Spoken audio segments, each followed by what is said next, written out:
presentation and update regarding the first annual Community Services Expo. Michaela Barton. Good evening.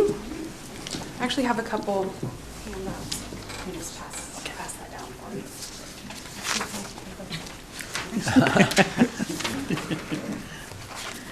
So I'm excited to just give you guys a quick update tonight about this event that is changing a little bit. So as you all know, the city has hosted the HOA workshop for several years at Stony Creek.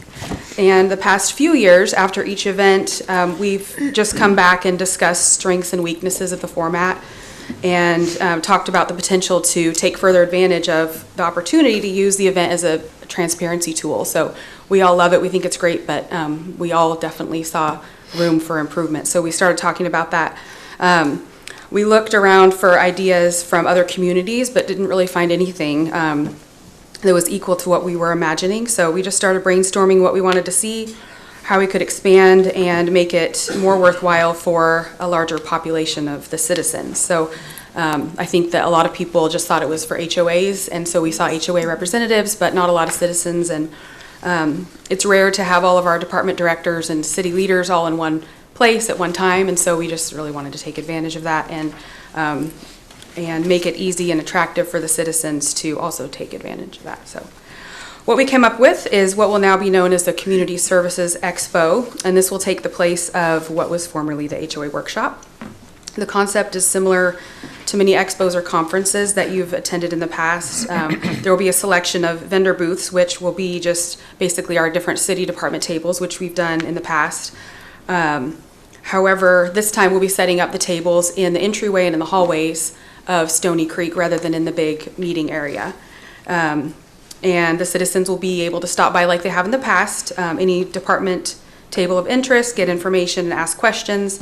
We'll be handing out swag bags at registration, and the various tables will have their own handouts or other things that people can take away at that time.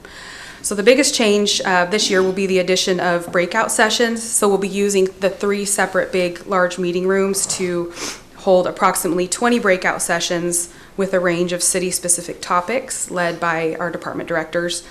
So you'll see on that, this is just a draft. I didn't want to publish it anywhere yet because we're still working on it a little bit, but this just gives you sort of a gist of how it will look.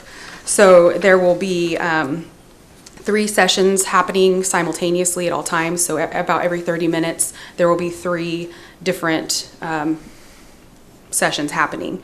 And then there are a couple that are going to be offered twice just based on us anticipating that it'll be a popular topic.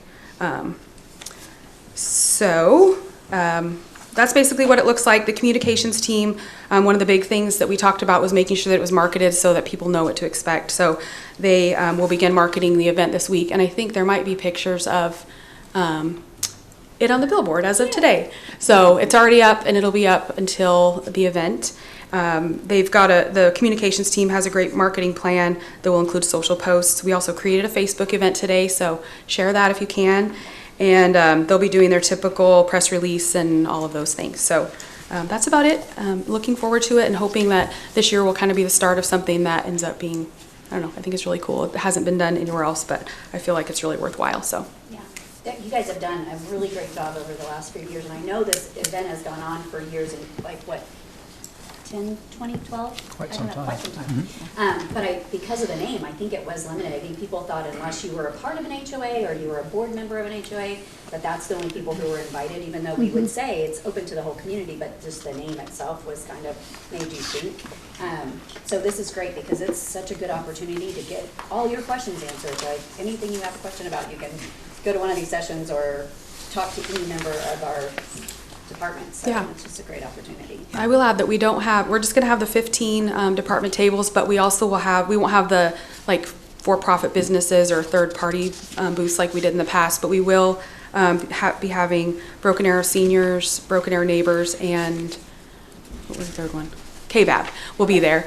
But that's just because the space is limited because we're going to be in the hallways. But. Yeah.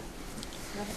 Anyone else have any? Mayor, if I can, I asked Michaela to pass it out to you. Would you please take a look at it, and if there's something you have a suggestion or if there's a topic that you think that we can move around, And obviously, we'll probably have a suggestion box to see if there's something folks would like to talk Absolutely. That's a about, great in future. But really, this is in response to many comments from council members as well as the public to try to just continue to build upon the transparency that we try to provide about what's going on in our city. Yeah, and I love that we're going to have a fentanyl awareness meeting, because we held the public meeting and it wasn't widely attended.